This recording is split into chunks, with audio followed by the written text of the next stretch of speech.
So, welcome back to Geek on the Stuart Bannerman. This is our second part.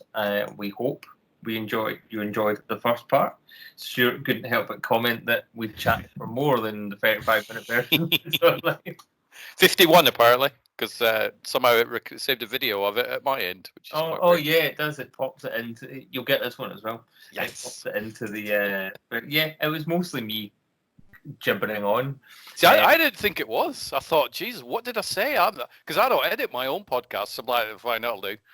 It's like whatever I said, I've said. It's fine. And I'm like, did I? I don't think I said anything horrible. I must have rambled. No, it was Fraser. It was me rambling. It took me 2 days to edit, and that's not because I was being slow or there was a lot to get through. I've just been doing a lot of other things. Like we were saying, that despite the lockdown now being extended to another 3 weeks, we have never been busier, and I don't think you've ever been busier either. So I haven't. No.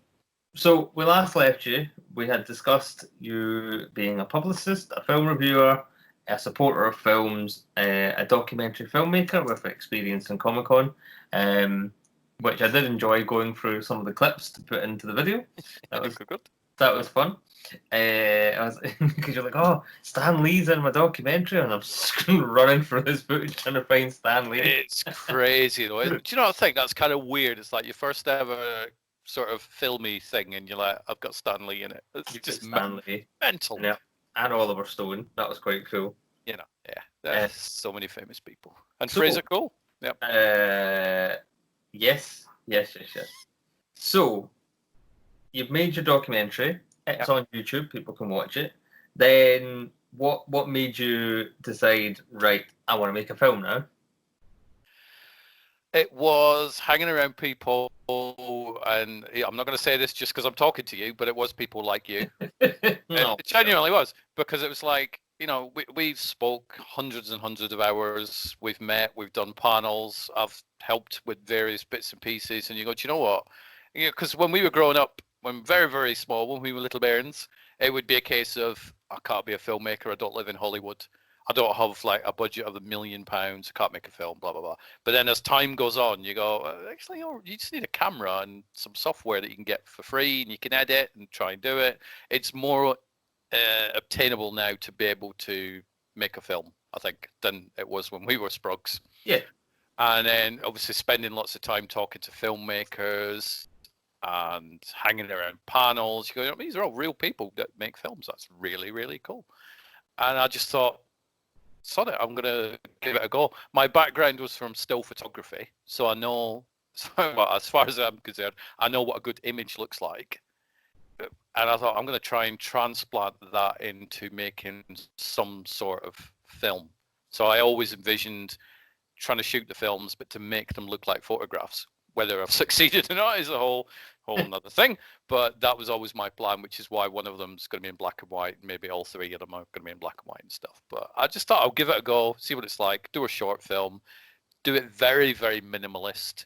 Yes. So, you know, small amount of cast, small amount of locations, tiniest of crews, me, and just to keep the costs down, because I've seen how much, even web series, how much can get spent on having a big crew and a big cast. I'm like, that is way outside my budget, so I need to work out how to do it cheap, which I did. So I kind of just fell into it, to be honest. Thank you for running through 6 of my 10 questions. No, again. we can go back to some of them. I can elaborate on some of them. Oh, don't worry. We will be going back. So, for people who don't know anything about Mimi, can you please give us the elevator pitch?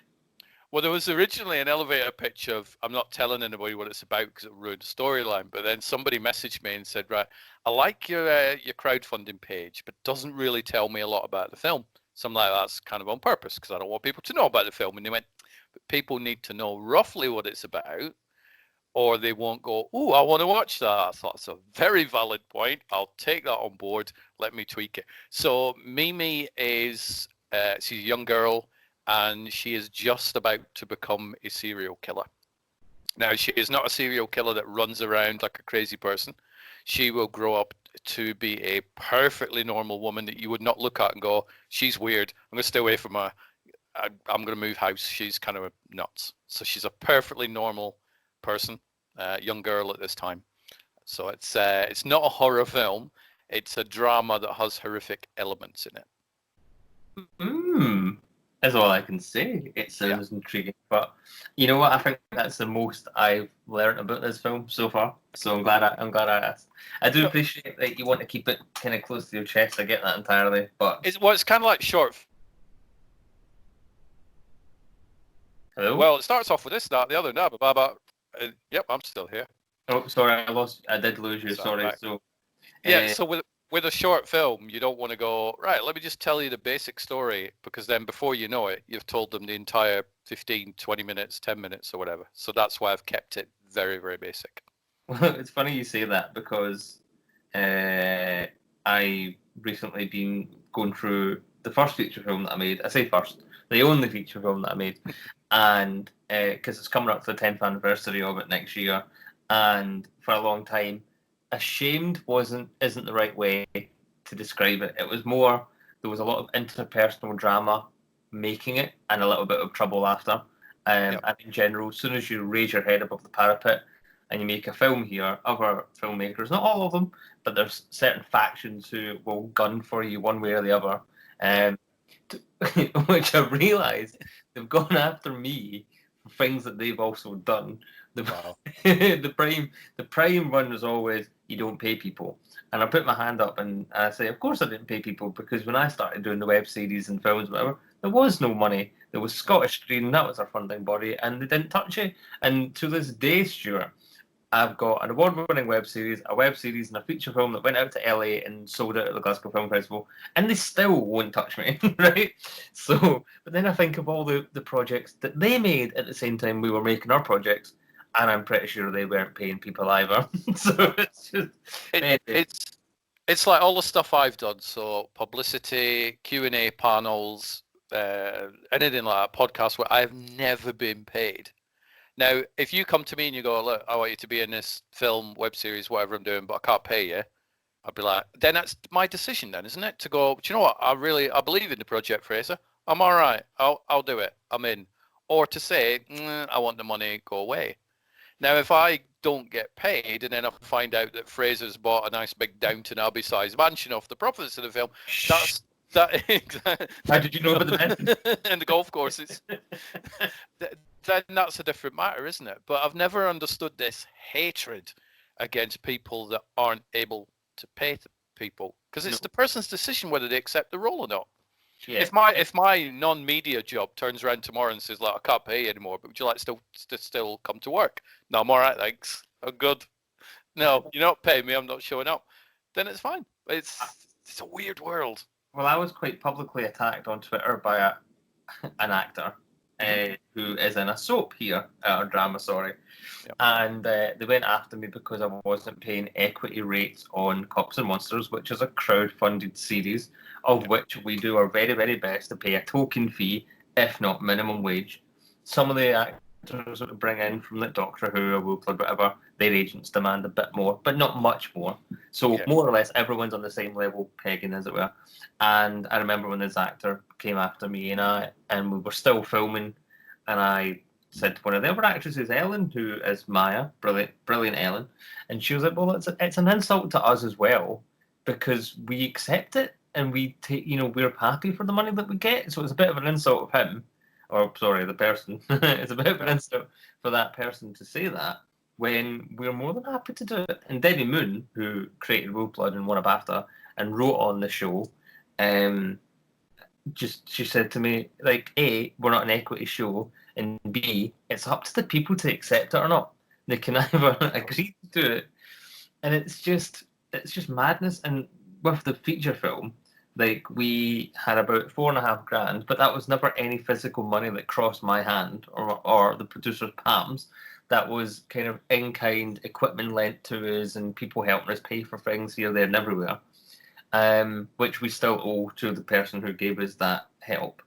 And just the amount of abuse I got for having the audacity to make a feature film. And our lead actor, who I was friends with for many, many years, he did all the web series with me beforehand. he took the huff with me as well, and like to the point where he now avoids me when he sees me in the street. No joke. But and it really breaks my heart because I love them to bits. But he clashed with one of our producers on set, and it just caused a really weird atmosphere in the. This is all going to get cut out, by the way, because this is just me rambling. And I remember we were filming with the camera guys, and I remember saying, "Right, can we get this shot?" And he just turned around and went, "No." And I said, "What do you mean, no?" And he goes, "I'm not going to do that shot." And I said, "Why not?" And he goes, "Because it won't look good." And I'm like, "Well, indulge me. Will you please at least?" Yeah. Okay, but it's not going to work. And there was a lot of battles like that in between. But regardless, the film stands. It's 9 years old. Yep. Not a lot of money at all. It was a 19-day shoot, and going through all the old footage and going through all the behind the scenes and all the trailers and stuff, it's amazing what we managed to pull off, and it is on Amazon Prime. No, it's not giving me money to stay in a Buy Downton Abbey. No. I think we've made about 10-20 quid on it tops, right, since it went on. Yeah. But talking about a trailer, I was watching the Cops and Monsters trailer that we dared put out at conventions and whatever, and it's only about 2 minutes long. But by God, shoot, it almost gives everything away. It's absolutely mental. What were you thinking? And then I've got little trailers that are only 45 seconds long, and much like your Mimi trailer, it's more quick content or whatever. It's not. It's clips opposed to here's the entire story, and I think Mimi does a really good job of building that suspense. Like, yeah, because somebody had messaged me and said, "I like your trailer." And this guy, the guy's opinion, I love him a bit. He's worked on things like The Matrix and John Carter and all this sort of stuff. And I've podcasted with Sean, and he messaged me after he'd seen the trailer, and he said, "Can I give you some feedback on your trailer?" And it's like, oh God, what? And I was genuinely really concerned because, like, when there's people I really, really value their opinion. I really don't hope they turn around and go, "That's awful," because it would just break my heart. And he turned around and he said, "I really like the trailer, it looks good." He said, "But I don't really know what the film's about." And I'm like, that's the whole point. That was always the whole point. It was not about showing what the Mimi was about. It was introducing Lamissa as that character and just giving you a glimpse of what the film will look like rather than what's it about. So I was scared, but then I was very happy when he told me what his criticism was, because to me it's like, you've just criticized what I wanted to do in the first place, and it's perfect. So it was good, but it's kind of scary putting a trailer out there for the first time. I was not a fan. I mean, so let's say I started to make professional, and I use that with air quotes, productions, since about 2005, let's say. I still get anxiety releasing stuff into the public. I don't think it ever goes away. No, and it doesn't. And I spoke to quite a few, because I know a lot of filmmakers do the publicity side of things, and a lot of them are friends as well as filmmakers. And I was saying to them, I said, "Do the nerves ever go away?" And they're like, "No, never." I'm like, "Okay, just checking. I'm all right. I'm good." No. Yeah. So, how did you get the idea for Mimi, and what was your kind of process of writing it? How did you, can you talk a little bit about that? Annette and I were on holiday in Malta. We checked out of our hotel at 11 o'clock in the morning, and we were being picked up to be taken back to the airport about 6 o'clock that night. So we had 7 hours just sitting around in the bar with not a lot to do. That type of holiday. Oh, I guess kill some time. Annette always wanted to write a book about this woman who was a grown-up woman who was a serial killer, blah, blah, blah. And I said, "Look, how cool would it be to shoot like a little concept trailer? Just something maybe 30 seconds, 60 seconds long, just something fun to shoot." So, that sounds really cool. So we started swapping ideas around and blah, blah, blah. And then by the time we got picked up to go back to the airport, I'd IMDb listed it. We'd come up with a character name of Mimi Berenger. No casting, obvious, because we were sitting in Malta and we'd just come up with the idea. But I'd listed it, so it's like, right, now it's listed, it has to happen because it's on the IMDb. Therefore, it's gospel, so I need to do this. And then I just started with a little notebook and a pen and paper. And it's the same way that I still write now. I will make notes. So, like Mimi, young girl, she's going to become a serial killer. Her parents are great. She lives in a nice house. She's got a wonderful childhood, and she's got friends. Right? Okay. So how do I get her from A to B? And then I just expanded the writing out, so it would go from half a page of handwritten notes to maybe a page of typed up notes in a Google Doc. I don't use any script writing software. I just use Word. It's fine. I know what a screenplay looks like, and if I'm shooting it, Ooh. well, it's like if I'm shooting it myself. Oh no, if absolutely no. if I'm the one filming it, then it doesn't really matter what the format it looks like, as long as I can read As it. long as you can understand it. Yeah, absolutely, yeah. Yeah, so I'm like, fine, that'll do. So then I just expand it out. I end up with rough scenarios. So, and I'm going to make this one up just because I don't want to give the plot away. So, Mamie goes to school and kills all the pupils. Right, okay. So there you go. So then I start fattening that out. So she's at home. She packs her school bag. She puts in a gun or a knife. Then she goes to school. Blah blah blah. She bumps into some of her friends. Right, let's write the dialogue for that part, and it just expands and gets longer and longer and longer and longer. And then once I've finished a draft, however long it is, then I'll just go back over it again, like painting a wall. Second coat, third coat, fourth coat. I'm happy with it. Now I can put the pictures on the wall. So that's generally how I write. I will write a bunch, then I'll get stuck, and then I'll just sit and think about it. And then like a week or so after, I go, oh yeah, I've worked it out to get that character to where I need to. Let's go back and do it again, and so on and so on. So it's just draft after draft after draft. Yeah, I find that your brain can be really good at working its way out of the problem, the lock, as it were, when you're not thinking about it, probably. Oh, totally. In the past, most of my good ideas used to come when I was sitting on the toilet, whether that is any sort of indication of the quality of my work, who knows. That's where my brain used to, like, I'm writing a spec script at the moment, and I was writing this scene between two of the main characters, and it just wasn't working for whatever reason. I was writing gibberish, and the scene just wasn't working. I wasn't feeling it whatsoever, and I literally just walked away from it, like halfway through writing a scene. And I hate leaving a scene half finished, because you never quite get back into it again properly. But I couldn't. I was like, nah, this is nonsense, and I just walked away from it, and then went and watched some TV, and I came back upstairs and went, that's what the problem was. I think that's what you'll do though. You'll be watching a film or you'll be listening to something, and you'll go, "Oh, that would work for the thing I'm writing," and then you'll run upstairs or run into the other room and go. So you by watching other people's stuff, it can help you sort of fuel your own brain and get out of stuff. I had another project that I've been working on for years, and it was like, this is one person, one location, one crew member. That's it. That's the whole thing. I thought, I'm going to do a feature out of this. And I've been working on it for years, and I was stuck on one element of it for about 4 months. And then I just wrote my way out of it. I'm like, oh, that'll do. I'll go back and carry on writing that one. So, but that's a non-Mimi film. If I'm writing a spec script, so basically it's an original idea, original characters, and the idea of it is to send it either to production companies or agents or competitions, whatever. And it's basically to show your ability of what you can do and what your kind of storytelling voice is or whatever. And what I tend to do and what other writers tend to do is that before you even write a single page, you create the show Bible. And the show Bible is what the story is, what the universe of where those characters live is, what the rules of that world, as it were. And you write down who your characters are, their plus points, their bad points, what's their purpose in the story, and you kind of write down the beats of the script. So what has to happen in every scene, and it's like a line or two or a paragraph or two. Basically, you want to get up to 60 beats or 40 beats or whatever, because in theory, a scene should be a page or two. Yeah. And it's a lot of work, and I don't think people realize, like, writing is hard work.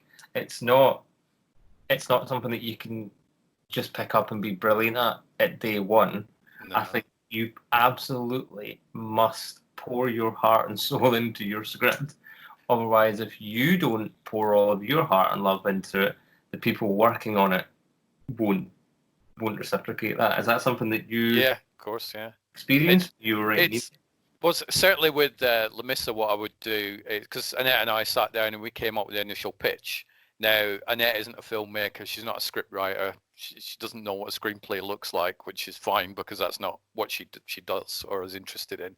So I took myself off, wrote the script. Then when I'd finished a draft, I'm like, right, read that. And then she would go, yeah, but could we maybe do this? Could we maybe do that? And the good ideas, I'm like, we could do that. We definitely could. So that's how I came up with the first draft on that. And then what I did, which maybe a lot of other filmmakers don't do, was I sent the completed draft over to Lamissa and Lamissa's mum, saying, right, there's the draft at the minute. Read through it. If you've got any feedback. So I'm using it perfectly as a collaboration because they've been super cool with me, with scheduling and all that sort of stuff. So I'm more than happy to take on board anything they say. Don't get me wrong, if they come back with some suggestions, go, what about this? I'm like, no, that won't work. At one point they came back, she said, well, maybe we could have some of our friends involved in the thing, as in within the storyline. I went, nope, because that would cost more money. And also it would change the storyline, which I don't want to do. So it's like, no to that one, but yes, I quite like that one. So it's kind of like a big mixing pot at the minute. You can kind of get a bit protective, I think, where you don't really want to hear what people have to say because they're going to give you ideas, and you're like, no, this is the idea. Well, I remember with experience in Comic-Con, you were, and I've told this story a few times as well. So this thing was finished, and I think you said to me, do you want some notes on it? And I went, nope. And that's not because I'm like, I don't give a monkeys what your opinion is. It was like, I don't want you to give me some really good suggestions. So I then have to go back in and edit this thing and change it some more. I'm happy with the way it is. Leave me alone. So that's what all that was about. But yeah, you do become protective. You go, no, I don't want anybody to give me good ideas. I like the ones I've done. Sidebar, and this will also get removed, and it'll be very, very quick because I've still got questions, right? But someone talking about Doctor Who, it's this girl on Facebook, she's one of the Ghostbusters, she's in Wales, and she was like, blah, blah, blah, blah, blah. And someone said, oh my God, Hannah, that's an amazing idea. You should totally just write a script and send it into the BBC. And she's like, oh, I should do that. And everyone was hammering, piling on. Yeah, you should do it. And I'm literally pulling the eyes out of my sockets going, you can't just write a script and send it to the BBC. I mean, you could, but it will never get read. So first one I ever wrote. I mean, I started writing scripts 20 years ago, and I've still got them, but I don't want to read them because I bet they're bloody awful. And I wrote it, and I'm like, brilliant, it's finished. Right, let me send it to Miramax, and I did.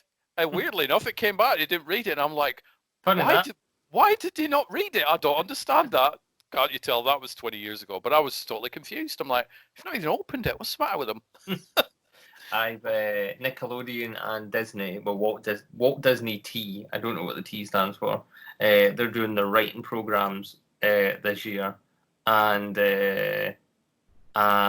Walt Disney Television Writing Program. Okay, now I know what the T stands for, and basically they are like, yeah, we're opening up our programs. Here's what you need to do, blah blah blah, and it's things that I more or less got, bar one thing. And the one for Nickelodeon, they want an original script based on one of their approved shows. Okay. And that's so alien to me to have to write a script for a show that already exists, because we're told in the UK not to do it because they won't read it. And we had, when we were doing the call out for script writers for Series 2 of Cops and Monsters, we said to them, send us an original script. And the amount of ones that started interior Pit's office, interior Vampire Cave, Norris walks in, and we just had to delete them straight away and email them back and say, I'm sorry, you didn't read it properly. It's so the idea of having to write an episode of American Dad is mind-boggling. It's such a daunting experience. Go for it, though. Go for it. Oh, it'll be worth it. But it's just, again, what annoys me, and maybe you're the same, but it's the casual people who go, oh, I could knock out a half an hour script tomorrow. I said that, though. Do you know, and this, I remember putting this on somebody's Facebook because somebody was on about filmmaking, and I said, it is very, very easy to write a script. You could easily knock one out in the morning.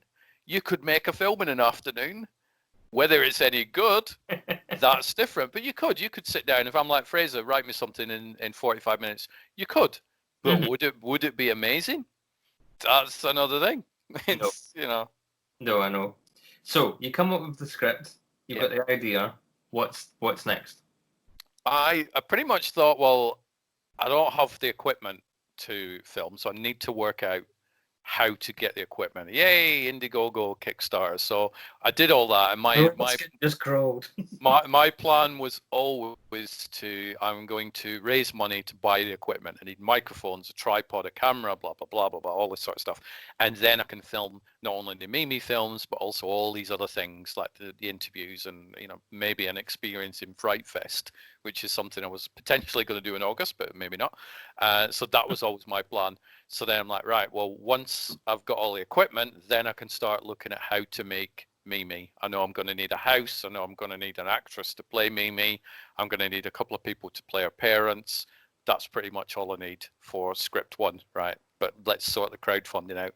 So I did that. Ended up making, I think, about $2,000, which is pretty good. I think it was about 2,400 by the end of it, and that was the hardest Kickstarter that I've ever done.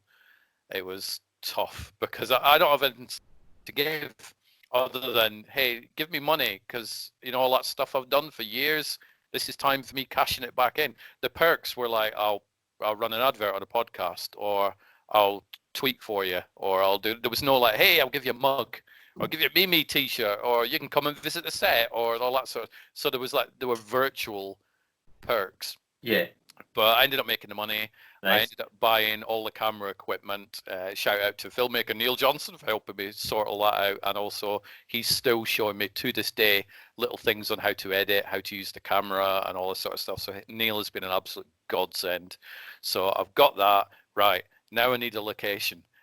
And the location, it was simple. It was like I needed a family house for Mimi and her parents. That's easy to get, isn't it? Brilliant. So I found one. And I thought, well, I could do it two ways. I can either, I ended up casting her because I was sitting on Twitter, as I do constantly, and a lot of actors and stuff. And Lemissa's Twitter account crossed my timeline, and I looked at her and I'm like, she looks like the character. I've looked at it. Oh my God, that's her. That's Mimi. I'm gonna message her and find out how she is and this, that, and the other. And yes, she's a 12-year-old girl, but as you know, 12-year-old girls, especially actresses, don't run their own Twitter account. No. It's generally the parents, and I know that anyway. So I'm like, hi, blah, blah, blah. Just looked at your show reels. It's great, blah, blah, blah. I'm looking at putting this little film together. Just thought you might be interested in hearing a bit of pitch. Oh, that sounds great. And Lemissa's mum, Zora, she was the one running the account. So we were chatting back and forth. And then I said, so I think she said, where do you live? I said, oh, I live just north of Manchester. Oh, me too. I'm like, that's kind of cool. I said, actually, I live in Lancashire. She went, so do I. And then she told me the town that she lived in. And I'm like, okay, this is going to sound really creepy, but I'm actually sitting in this town at this minute. I work in the town that you've just said you're from. So she's like, oh my God, that's really weird. Like, that's fate. That's, be well easy to set up a meeting with that. So it's like, how do you fancy sitting down and we'll discuss it, blah, blah, blah. So we did, and I met Lemissa and her mum in a pub sort of nearby. It was like a Weatherspoonsy type thing, so it wasn't like a dirty, horrible pub. And we sat down and we chatted, and here's my idea for this, and here's my idea for that. And Lemissa, even though she's 12, fully focused on what she's doing. It's like, what are you really like 25 or something? Because you've got way too much knowledge in your brain. When I was 12, I was playing with Star Wars figures and digging holes in sand pits and all that sort of stuff, and watching Cat from Outer Space, all these sort of crazy films. She was so laser focused. So what's your favorite film then? I love horror films. What's your favorite one? Oh, John Carpenter's Halloween. Wow. Okay, that's true. So you've seen that one? Yeah. So what else have you seen? Well. Yeah, pretty much. She said, "Oh, I've seen like Hellraiser," and I'm like, "Really? Okay." What the hell? So Zora said, "Do you want a drink?" And I'm like, "Yes, please. Give me a lime and lemonade or whatever." So she toddled off to the bar, and I thought, you hear a lot of stories about mothers that want their children to be actors. So I thought, I don't care if you want to be or not, push them into it. Yes. So I thought, I need to, for my own conscience, I need to make sure that Lemissa isn't one of these. So I'm like, so with the acting thing, do you enjoy it? Do you like it? She went, oh God, yeah, it's great. So what do you like about it? She went, I get to be different characters. And within 30 seconds, I'm like, yeah, she loves what she does. This is not somebody's like, ugh, I don't want to do it. So we were chatting, and Lamissa said, I've always wanted to shoot in a certain location, but I've never done it. I said, well, tell you what, I'll write something for you. Don't know what yet, because I've just come up with the idea, but leave it with me, and I'll write something in this location. She's like, oh, wow, amazing. Okay. And that's where Me 2 came from. So that's where it then became 2 films as opposed to 1 film. And And 3 films? the third one came from seeing her do the first one. And I thought, I really want I want a face-off, like a dialogue battle, a dialogue game of chess between an official figure, like a doctor or a policeman or, that type of thing, and this girl who has gone from, I'm a little child, to, right, now I know that I'm going to be a serial killer. I don't care. I'm all right at that. I guess that's where my life's headed. And I want a dialogue battle between them two. And I thought, I want to play that role. I'd really love to play it because I can think quick, as you know, with the Cops and Monsters panels. Give me a microphone, right? Talk. All right, and I can kind of do it.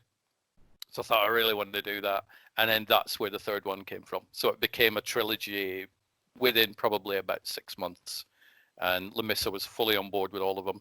She's seen screenplays for all 3 of them, and yeah, she loves them all, which I'm quite happy with.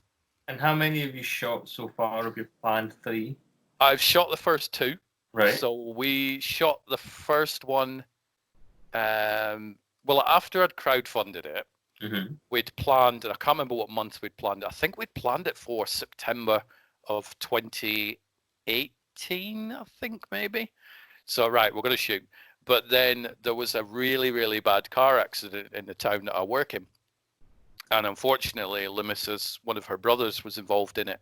And he was, sort of knocking on heaven's door.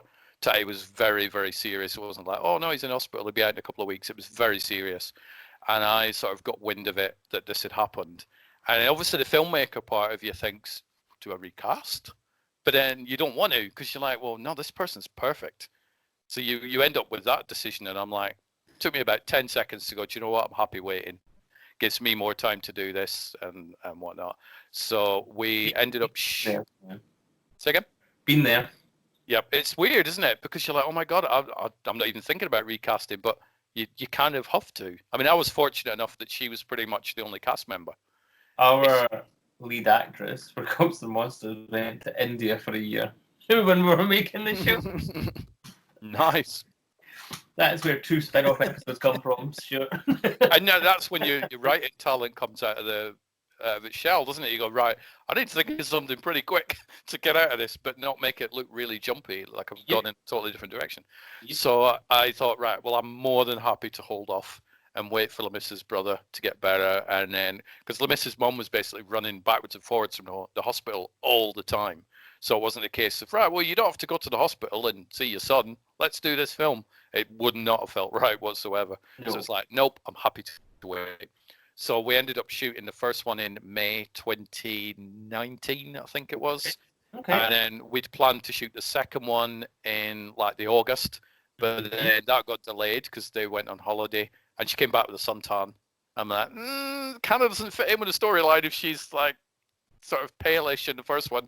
So we need to wait. So we rescheduled that, and we shot the second one in November last year.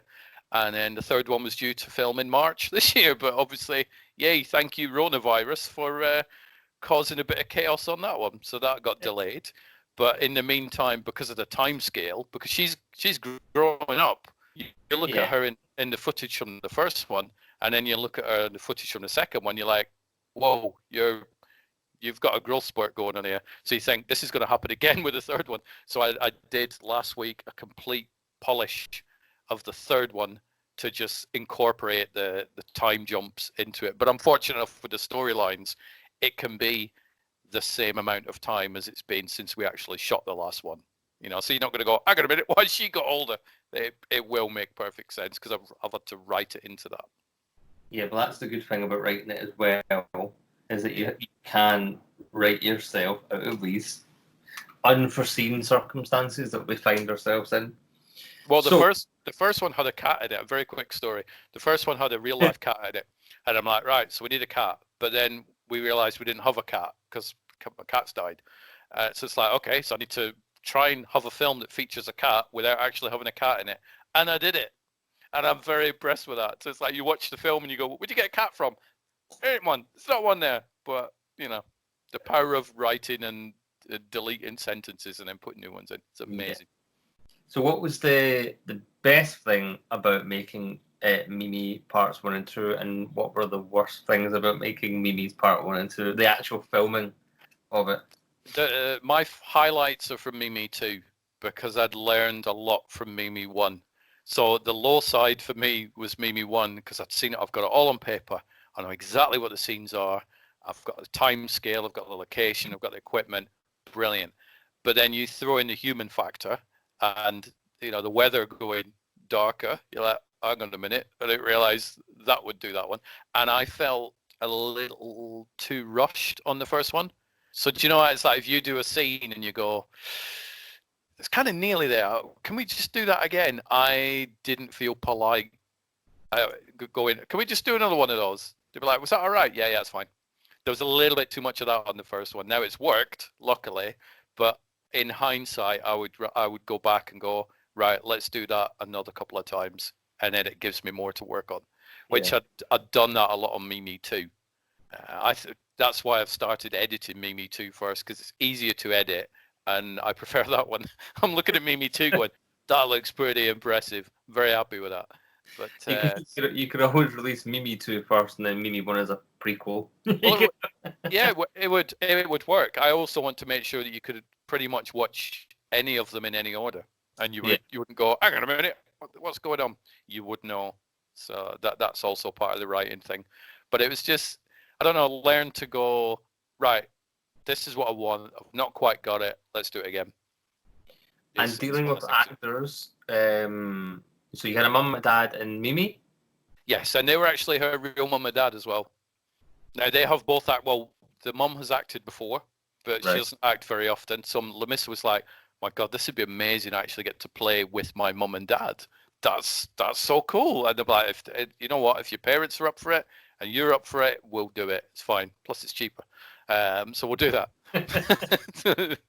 But watching Lamissa work was just bonkers because you're looking at her and you go, you're 12. Yeah. But then you've got her mum off camera going, right. So she was kind of directing her daughter, which I was totally fine with because she knows her better than I do. Yeah. So she's like, right, Lamissa, right, do it again, but cry. And then I'm watching it through the camera and she just starts crying. I'm thinking, that's insane. How are you managing to do that so quick? It's mind-blowing. So what magic powers do you possess? It's very, very creepy. So I shot a lot of teaser trailer stuff that wasn't used in the teaser trailer. So I've still got all that footage to use as flashbacks and bits and pieces and stuff. So I've got a wealth of footage. But Lamissa's great to work with. That's why I'm writing some other stuff to work with her in the future at some point as well. So I'm enjoying that. I know the answer here. But I'm gonna, depending on your answer, would depend whether or not this is fair or not. It might just be an abrupt cut to the next. Any difficulties with actors who may or may have not been in the film? Yeah, a little bit. I'm not going to name them. I'll call them them. But it's important, Stuart. I think that as a filmmaker, actors are obviously essential to what you do, and with your actors, and you had a great time with them and working with them, and every single member of crew is crucial, and every single member of cast is crucial. Like I am, this is not going right, Stuart. Let's start bashing people. Absolutely not at all. not. This is more a case of if you're a first-time filmmaker, or if this is your 50th film, then I think it's important to hear what other people go through, so you know that you're not alone, and B, it might help you come up with a solution better or alternative to what you're hearing right now. And I just think it's, I've run up against difficult actors or whatever for varying reasons, and you never know how to deal with it. So as a learning education, learning enterprise, as a learning exercise. Yes. I give myself a pause there. Sorry. As a learning exercise, can you please tell us a little bit about the difficulty that you had with actors on Mimi? I can. And then bearing in mind when I had this event or whatever it was, I hadn't even shot the first one. The incident, yes. And so it's a lovely actor. I'd seen them work in various films and stuff. And then, you know, how I do all the publicity and stuff. I speak to a crazy amount of actors, filmmakers, directors, everybody. I speak to them on Twitter and stuff. So I get along with pretty much everybody. Now, this actor I'd seen, I thought, well, I could kind of get them. I like their work. They live sort of locally, you know, like in 100 miles from where I am, sort of thing. I'd quite like to work with them because they're kind of cool. I've seen their work. I appreciate it.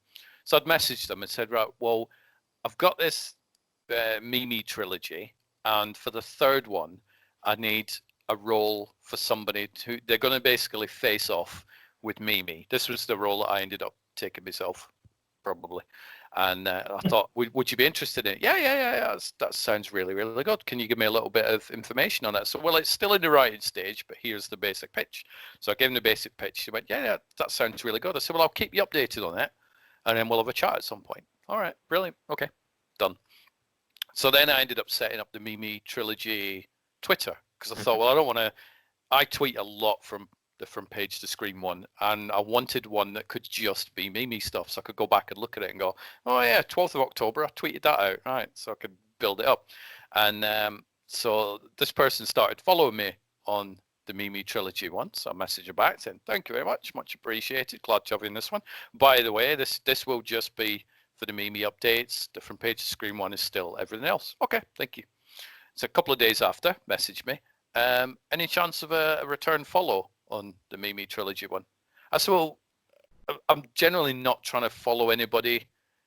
You know, I'm not trying to build the numbers up much on the Mimi trilogy one because, in all honesty, in 2 years I'm not going to be using it because the films will be done and dusted. Yeah, it'd still be nice for a follow though. Oh, okay, fair enough. Follow you. Bang, done. Happy now? Yep, happy now. All right, okay. So then over the next few months, it was a case of scheduling. When's the third one filming? I said, well, bearing in mind I've not shot the first one yet.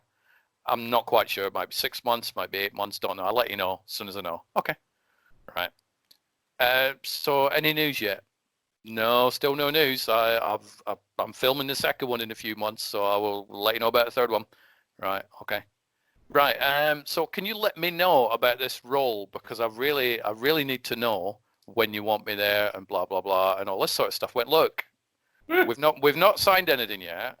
I will keep you updated with it. Well, yeah, I just don't like being strung along. But you can see where that conversation's headed. I'm like, look, I haven't even agreed to put you in it yet. So I spoke to Neil and I said, look, Neil Johnston I'd mentioned, he's bending his ear constantly. I'm like, look, Neil, so I've got this thing going on. He said, right, tell me all about it. So I told him, right, get rid of him. So it's him, obviously. And I'm like, really? He went, yep. I'm like, okay. I said, I've no problem doing that. I said, but can I ask why? He said, because if you've got an actor who at this very early stage is doing that to you, once you put them on a set, potentially it can be worse and it can be very, very fiddly. So I'm like, all right. So I messaged the person, right, I've had a thought, due to scheduling, due to cost, etc., etc. If I need to bring you back, I'm not going to be able to afford it, so I'm going to take the role myself. Blah, blah, blah, blah. And done. Just got rid of him. But it was pretty much the look, if somebody's being a pain early, get rid. It's not worth the hassle. And that was a seriously good bit of advice. But then a few months after that, I had the person on a podcast. So all's cool because it's about how you tell somebody. But it was just, you know, you've got enough on your plate. You know what it's like. You go, right, well, I've got to write things, film things, edit things, raise funding, blah, blah, blah. I don't need any hassle from anybody else. I've got enough on my plate. So that was the story of that one. But as far as I know, there was no animosity. If he's listening to this podcast, he might go, you horrible little shit. But, you know, I think I'm all right for now. Good. But it is what it is. It's like one of the things about doing the Mimi films is I don't have to answer to anybody. Other than Lamissa, of course. But even she could turn around and go, do this. I'm like, no. Because it's all my money that's being spent on these things. It's me that's doing the editing. It's me that's doing the filming. It's me that all that sort of stuff. Yeah. So it's quite nice not being beholden to anybody at all. So, Crystal Ball, you finished all 3 films. Yep. And you are happy with them. What's the plan? my plan is hopefully somebody will look at it and go, I really like what you did. I'd like you to write something, or I'd like you to film something. It's a calling card Okay. type thing. I mean, my plan for the whole Mimi thing anyways, do you know what? I've spent all this time talking to filmmakers like yourself. It's like, I really want to know what it's like to actually do it. Yeah. And it's been so fascinating, interesting, stressful, fun, everything, every single emotion, putting films together. So now I'm in the editing stage. It's like, ugh, don't like that part. It's not. I'm not a fan of the editing, but that's probably because I've not done lots of it before. But I am going to put some of the Mimi films, definitely one of them, into some film festivals. As long as the films come out okay, that is. Who knows? They might come out terrible. You don't know, do you? That's the scary thing. But it's also the honest thing. People have said to me, "Oh, it's going to be amazing." Well, hopefully. What do you mean? I'm like, it might not be. Oh no, it will. You never know. But I've seen all the footage, and I quite like it, so I'm all right with that. But, well, I very much look forward to watching it with judgmental eyes. No, I'm looking. I'm not. No, you're not. Sweet. Thinks he can make a film, does he? We'll see about that, shall we? Boys, Yes. assemble. Because that's the thing. I'm not necessarily doing it properly. And I'm okay with that because I've never done anything properly. I mean, I left school at 13. Well, I didn't leave school at 13. I was living on my own for about a year and a half when I was 13. I left Scotland when I was 15, didn't sit any exams whatsoever, took no media courses whatsoever. And yet my first ever film has got Stan Lee in it. It's got Michael B, Noel Clarke, all the Star Wars cast, Game of Thrones. So, you know what? I'm all right doing things the way that I end up doing them because, you know, good things could come out of it. Now, I know that we're now out of time with you. Yeah, I've got another couple of minutes or whatever if you want. But... So I just want to wrap up. I've got two questions and I don't want to ask you. Go for both. Seriously, go for both of them. All right, okay. So what's your advice to anybody who, like you, decides, I think I could make a film? Get a camera. However, whatever sort of camera that is, even if you want to do it on a smartphone camera, just make sure it's a decent one. Just do it. Just go out and make a film. Try and make a good one, but just give it a go. You will learn so much from your first film. If your first film's good, you'll still learn a lot. If your first film is terrible, you'll learn quite a lot more. But just pick a camera up and go do it. And if you haven't got a camera, you might know somebody that has. And just give it a go. I did that with podcasting. I'm like, I'm going to do an episode, and now I've done 517 of them. I'm going to do my 518th one in about 10 minutes. And do you think that once Mimi 3 is done, the more you tell me about the Mimi trilogy, the more I can't not think of the Omen trilogy. Yeah. Like an older Mimi has her eyes on the presidential campaign. So what's your just Sam Neill is Mimi's dad. What's good man? Do you think once you've done Mimi 3, you want to make another film, or do you think that will be a part of, is that going to be a closed chapter and you move on to something else, or do you? No, I've got the 3 Mimi films. I am working on a project which is working title called Stockholm, which will also feature Lamissa. Now that's a weird one because I was set a set of parameters by Lamissa's mum, and she's like, "Don't tell anybody the storyline." I'm like, "Okay," so I'm gonna be very vague on that one.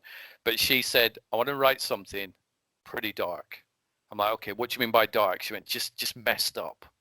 So I'm like, "Okay, what do you mean by messed up?" She's like, "Just really, really dark and messed up." I'm like, "You need to be more specific." She's like, just something with no limits. I'm like, don't tell me to write something with no limits for your 13-year-old daughter. She's 13 now. She's like, no, just do it. And I'm like, you don't want me to do that because it's your child. She's like, no, do it. So we've had conversations about that script, and that's the one that I've been working on this week. So it's currently at 21 pages, and it's uncomfortable because I'm writing it knowing that I'm going to hand it to the mother of the child who's going to star in it and say the words that I've written, and it's like, I'm not comfortable with that at all, but that's an interesting one. I'm also going to go back to the one location, one cast member thing that I've been working on for a couple of years. So I've got at least 2 more that I'm going to do.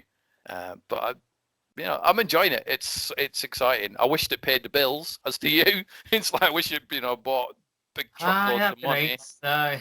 But I enjoy it. You know, I have a dull day job that pays me a wage, but that enables me to do the other stuff, go to Comic Cons and meet people like yourself and stuff. Well, that's good. So, Stuart, it has been a pleasure. Thank you. Always. To be honest, I'm not done. Good. I enjoy these. I would happily just have one of these every week or so. I think they're great. It's nice being able to talk about the stuff I do, because I was speaking to Bob and Rob, and they don't really know much about me, and they're not in the filmmaking world. But speaking to another filmmaker, I think it's cool. I like it. Yeah, we could easily knock another one of these out at some point. I'm absolutely confident of it. Trilogy. Don't tempt me. You know I could write another 10 questions. You know I could do that. We'll see. We might pick this up for a surprise third part at some point down the line. But in the meantime, thank you so much for your time. Thank you. I do appreciate that we are in crazy times right now, and it's nice to speak to another sane person. We'll see how we'll go. Do you want a really positive story that involves you to wrap this one up? So we were chatting at the beginning about people doing work unpaid, weren't we? So let's go way back. So you and I are doing a podcast, and it's a positive story that taps into the why people should be okay with doing stuff for free. And so we're doing a podcast, and I said, who's hosting your Q&A panel? And you said, how do you fancy doing it? Imagine what would have happened if my next question had been, how much are you paying me, Fraser? And then you turned around and went, unfortunately, I can't pay you. So I went, I'm not doing it then. Now imagine that's what happened. There would have been no Sci-Fi Wales for me. No. There would have been no London Comic Con. I wouldn't have seen Henry Winkler. I wouldn't have started shooting Experience in Comic Con. I wouldn't have gone to San Diego. I wouldn't have seen Stan Lee. I wouldn't have made a film that has him in it.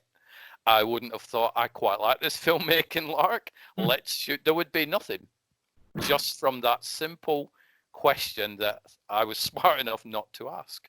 Because for me, it's like, I'm not in it for the money, which is a good thing. I'm in it because I enjoy doing it. But if you'd have said, no, I can't pay you, and I'd have said no, my life would be very, very different.